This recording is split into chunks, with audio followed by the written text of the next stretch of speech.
Hey everybody, here's the packing tutorial that I promised was coming your way. I'm going to try to speed through it pretty quickly and let you know what goes where and so that you're ready for our trip. The first thing I'm going to load into my EF backpack is a bunch of stuff that you don't even have to have, but I do. So all my trip necessities that I have to carry for EF go in the bottom of this backpack. The difference between your backpack and your suitcase is that your backpack is called a personal item. You can have it at your seat throughout all the flights.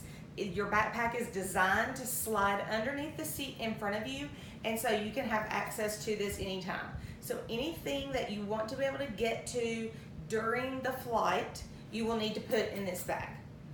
Your suitcase or duffel bag or whatever else you use as your carry-on item will be stowed in the overhead bins above your seat. You could, in the case of an emergency, get to this, but you don't want to be up and trying to get down your suitcase and get things out of it during the flight. So this will stay with you during the flight. This will be stowed overhead. Okay, so what else do I need to have access to at all times? Well, one thing is my medic bag that I carry for me and for all of you in case anyone doesn't feel well. So I'm going to stash that down in my backpack as well.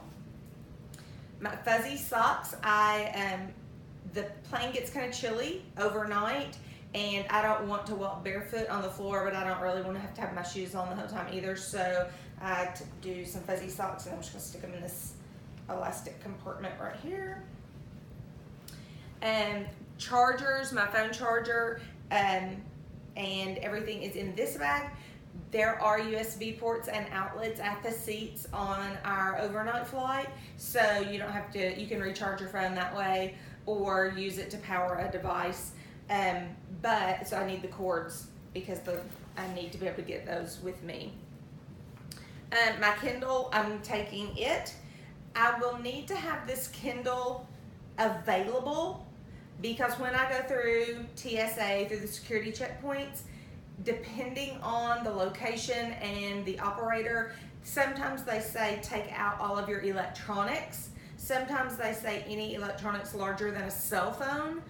So if you have cameras, GoPro, iPad, MacBook, anything like that that you're bringing with you, keep that handy because you're going to need to be able to reach in very quickly and plop that out into the bin to get through security faster. So I'm going to stick that right there in the front pocket.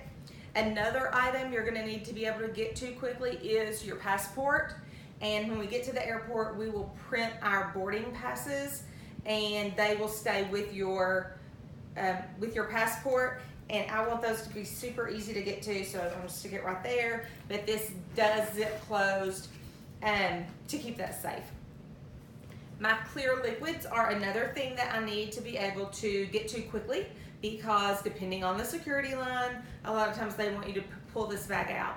Remember the rule is each container can be 3.1 ounces or smaller and you have one quart clear bag.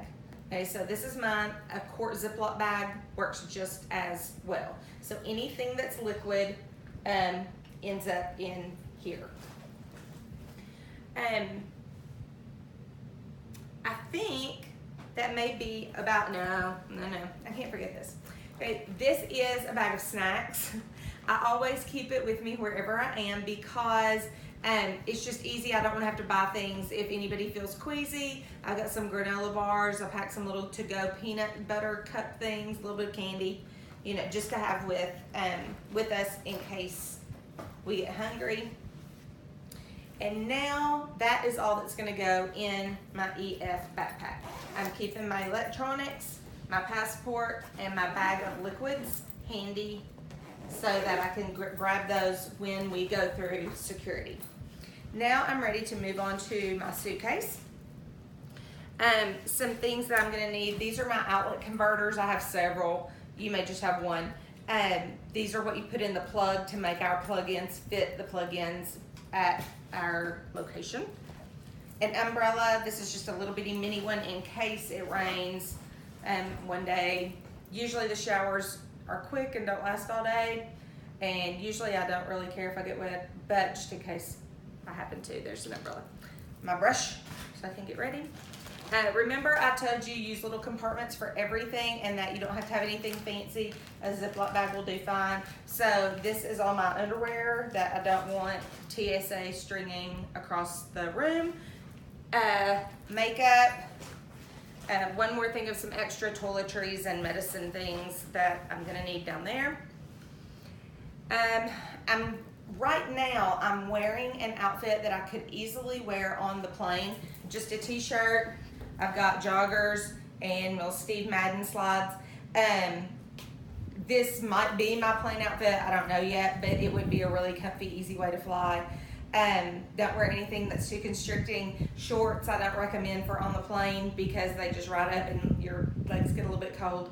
So as of now, I'm wearing these shoes and I'm packing my Chacos.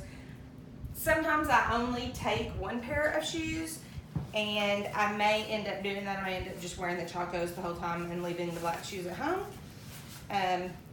But we'll see how that goes when it gets closer.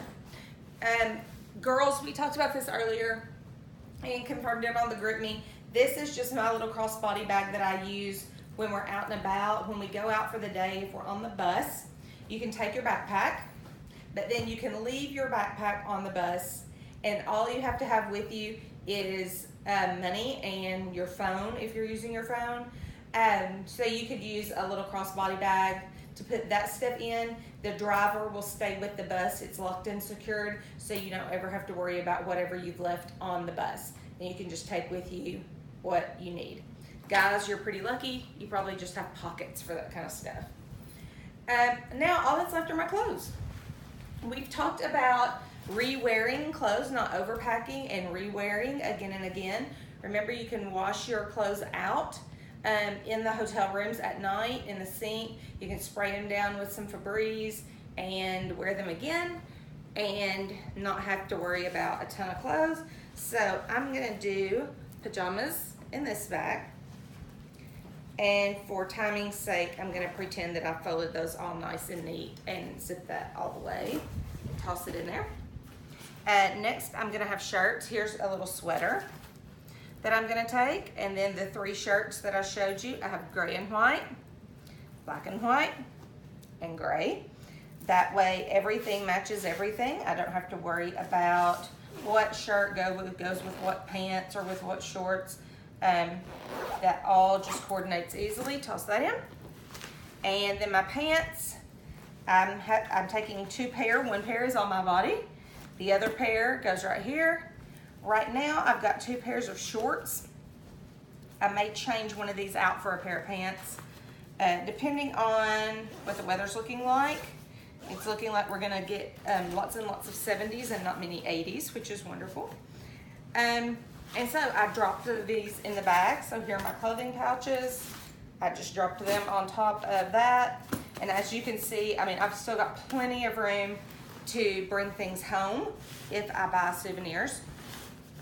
One idea that you can do on the way back is pack this suitcase and put all the stuff that you've bought in the suitcase. Then check the suitcase on the way home. You can check luggage on the way home, just not the way there. Check this bag as your luggage and then use this as your personal item and this backpack as your carry-on. That is an option that makes things really easy. You don't have to do it that way, but it can. And that's it. I am ready to go. That's all I'm taking. I can go to the airport right now. So credit to Easton for doing the video. Good job, Easton. We'll be a viral sensation soon. All right, see you Thursday.